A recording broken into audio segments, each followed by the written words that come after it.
अस्सलाम वालेकुम नाज़रीन, आज मैं आपको पंजाबी कढ़ी बनाना बता रही हूँ और इसके लिए हमें क्या चीज़ें चाहिए आप नोट कर लें। ये 1 टीस्पून भर के हल्दी, आधा टीस्पून गरम मसाला, 1 टीस्पून कुटी हुई लाल मिर्चें और 1 टीस्पून ही नमक लिया है मैंने। 4 अदद सब्ज़ मिर्चें, 1 अदद प्याज काट लिया है, 3 अदद टमाटर और 1 कप भर के दही ली है।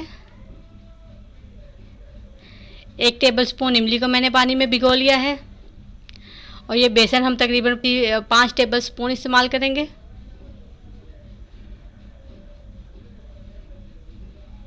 चलिए अब इसको बनाना स्टार्ट करते हैं। सबसे पहले ये दही शामिल करेंगे।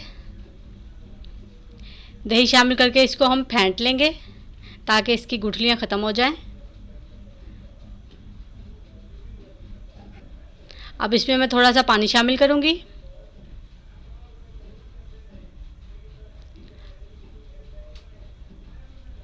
इसको फिर हम फेंट लेंगे। अब मैं इसमें बेसन शामिल करूंगी और ये 5 टेबलस्पून मैंने भर के इसमें बेसन शामिल किया है। इसको हम अच्छी तरह से मिक्स करेंगे ताकि इसकी गुठलियाँ वगैरह जो है वो सारी ख़त्म हो जाएं। अब इसमें मैं और पानी शामिल करूंगी। ये मैंने तकरीबन 2 लीटर पानी शामिल किया है। ये हमने बेसन वाली लस्सी तैयार कर ली है। अब इसको हम साइड पे रख देंगे और ये पतीली में मैंने 1 बड़ा चम्मच घी शामिल कर दिया है। ये प्याज भी शामिल कर दूंगी मैं। प्याज शामिल करके हम इसको भूनेंगे और ये मैंने सब्ज़ी मिर्चें भी शामिल कर दी हैं इसमें। अब इनको हम भूनेंगे। ये प्याज हमारे हल्के से गुलाबी हुए हैं। अब मैं ये टमाटर शामिल कर रही हूँ। टमाटर शामिल करके हम इनको पकाएंगे ताकि ये टमाटर हमारे अच्छी तरह से नरम हो जाएं। नाज़रीन, जिन्होंने हमारे चैनल को सब्सक्राइब नहीं किया प्लीज़ वो हमारे चैनल को सब्सक्राइब करें और साथ में बेल आइकन के बटन को भी ज़रूर प्रेस करें ताकि हमारी हर आने वाली नई वीडियो का नोटिफिकेशन आपको सबसे पहले मिले। और अगर आपको हमारी वीडियोज़ अच्छी लगे तो प्लीज़ इन्हें लाइक भी ज़रूर किया करें और हमें कमेंट्स भी ज़रूर करें ताकि हमें पता चले कि आपको हमारी वीडियोज़ अच्छी लग रही हैं या नहीं। कमेंट हमें ज़रूर करें, अच्छा करें या बुरा करें, लाजमी करें। और ये अब मैं इनको पकाऊंगी ताकि टमाटर हमारे अच्छी तरह से नरम हो जाएं।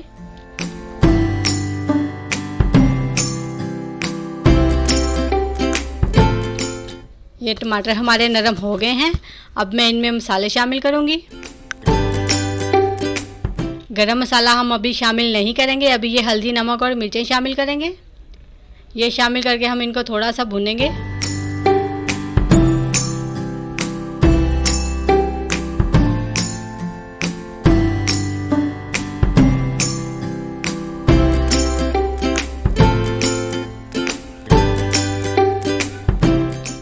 और ये जो हमने बेसन वाली लस्सी तैयार करके रखी है इसमें से थोड़ी सी मैं इसमें डालूंगी। ये थोड़ी सी शामिल करके हम इसको पकाएंगे ताकि हमारा मसाला अच्छी तरह से भुन जाए। और ये इस तरह से थोड़ी सी लस्सी शामिल करने का फ़ायदा ये होता है कि जो हमारा ऑयल या घी होता है वो ऊपर आ जाता है।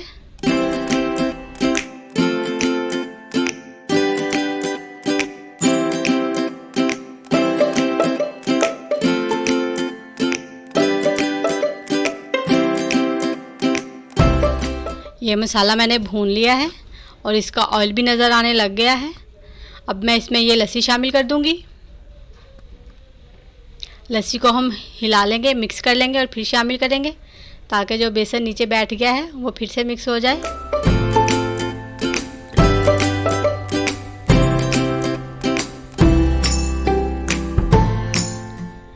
इसको हम मिक्स करेंगे और अब मैं आंच इसकी तेज़ कर दूंगी ताकि इसमें जल्दी से बॉयल आ जाए। और जब तक इसमें बॉयल नहीं आ जाता हम इसको हिलाते रहेंगे बीच बीच में। अगर नहीं हिलाएंगे तो ये उबल के नीचे गिर जाएगी। आंच मैंने तेज़ कर दी है इसकी, ताकि जल्दी से बॉयल आ जाए। और जब बॉयल आने लगेगा तो हम आंच इसकी हल्की कर देंगे। और ये देखें, ये इसमें बॉयल आने लग गया है। इसको बीच बीच में हम चलाते रहेंगे।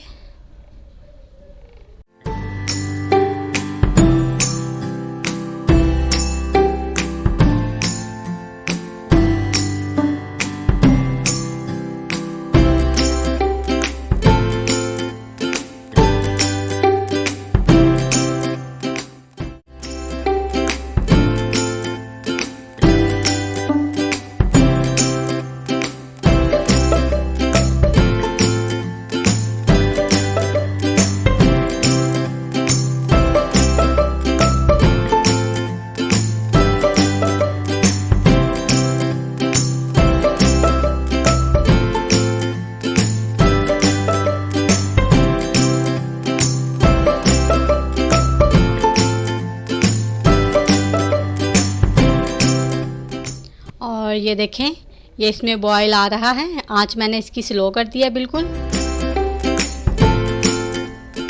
ताकि ये नीचे गिर ना जाए। और इसमें हम चम्मच चलाते रहेंगे। इसमें बॉयल आ गया है अच्छी तरह से। अब मैं इसको कवर कर दूंगी। कवर करके हम तकरीबन इसको 40 से 50 मिनट तक पकाएंगे। उतनी देर में हम पकोड़े बना लेते हैं। पकोड़ों के लिए हमें जो चीज़ें चाहिए वो देख लें। ये तकरीबन आधा कप कटी हुई पालक है, 1 टीस्पून नमक, आधा टीस्पून मिर्चें, आधा टीस्पून गरम मसाला, आधा टीस्पून खुश्क धनिया, और ये आधा टीस्पून से भी कम हल्दी। 1 अदद आलू बारीक काट लिया है मैंने, 1 अदद सब्ज़ मिर्च काट ली है बारीक, और 1 अदद प्याज, ये थोड़ा सा सब्ज़ धनिया, और ये 1 कप बेसन। सारी चीज़ें मैं इस बेसन में शामिल कर दूंगी। सबसे पहले ये मसाले, ये सारे ही हम शामिल कर देंगे।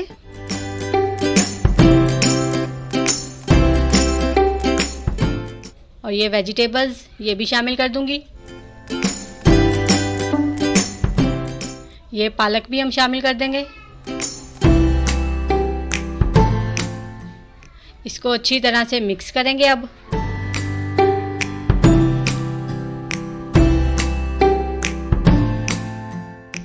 मिक्स करके हम इसको थोड़ा थोड़ा पानी डाल के इसका पेस्ट तैयार कर लेंगे।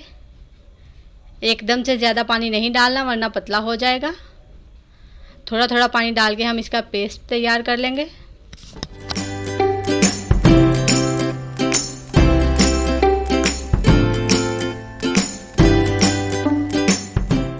ये हमारा पेस्ट तैयार हो गया है। इसको हम रख देंगे, और जब हम इनको पकौड़ों को फ्राई करेंगे तब हम इनमें थोड़ा सा मीठा सोडा शामिल करेंगे। इससे ये होता है कि हमारे पकोड़े बहुत अच्छे बनते हैं और फूलते भी हैं। ये तकरीबन 15 मिनट हो गए हैं। अब मैं इसमें ये थोड़ा सा तकरीबन 1 चुटकी मीठा सोडा शामिल करूँगी। ये शामिल करके हम अच्छी तरह से इसको मिक्स कर लेंगे। और ये सोडा मैंने इसमें अच्छी तरह से मिक्स कर लिया है। अब हम इनको फ्राई करेंगे। ऑयल मैंने गरम कर लिया है और आंच इसकी लो है। अब इनमें मैं पकोड़े डालूँगी। आप चाहें तो हाथ से डाल लें, चाहे तो चम्मच से डाल लें। मैं चम्मच से डालूँगी। और दोनों तरफ से हम इनको अच्छी तरह से फ्राई कर लेंगे। और इनका कलर जब हल्का ब्राउन हो जाएगा तो हम इनको निकाल लेंगे।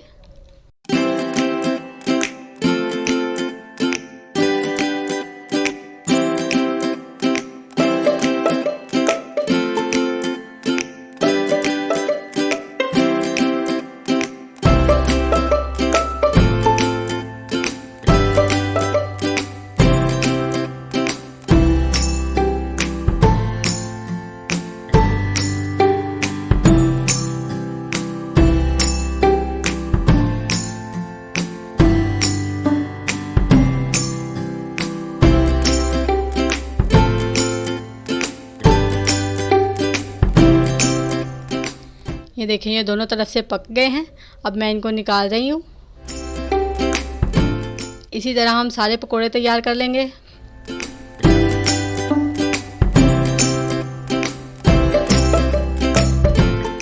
ये पकोड़े हमारे तैयार हो गए हैं। और ये कड़ी को पकते हुए तकरीबन 50 मिनट हो गए हैं। ये देखें कि ये गाढ़ी भी हो गई है।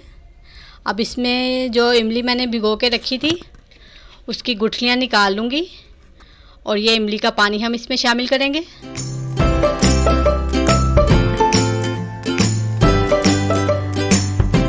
ये गुठलियाँ निकाल के मैंने इमली का पानी शामिल कर दिया है। इसको मिक्स करेंगे और अब हम फिर कवर करके इसको तकरीबन 10 मिनट तक पकाएंगे। 10 मिनट हो गए हैं अब,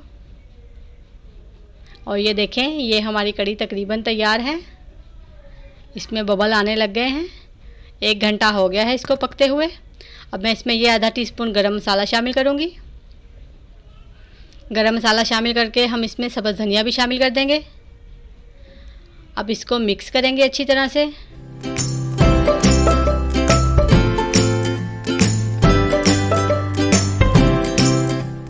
ये देखें कि इसका कलर भी कितना अच्छा आया है।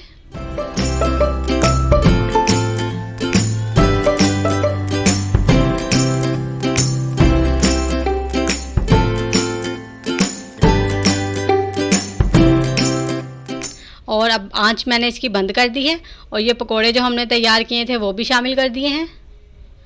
इनको हम मिक्स करेंगे। ये कड़ी हमारी अब बिल्कुल तैयार है। ये हमारी पंजाबी कड़ी बिल्कुल तैयार है। उम्मीद है आपको रेसिपी पसंद आएगी। अगर रेसिपी पसंद आए तो इसे लाइक ज़रूर करें और हमें कमेंट्स भी ज़रूर करें। इस तरह से आप भी बना के देखें, ये बहुत मज़े की तैयार होती है। ज़रूर ट्राई करिएगा। अल्लाह हाफिज़।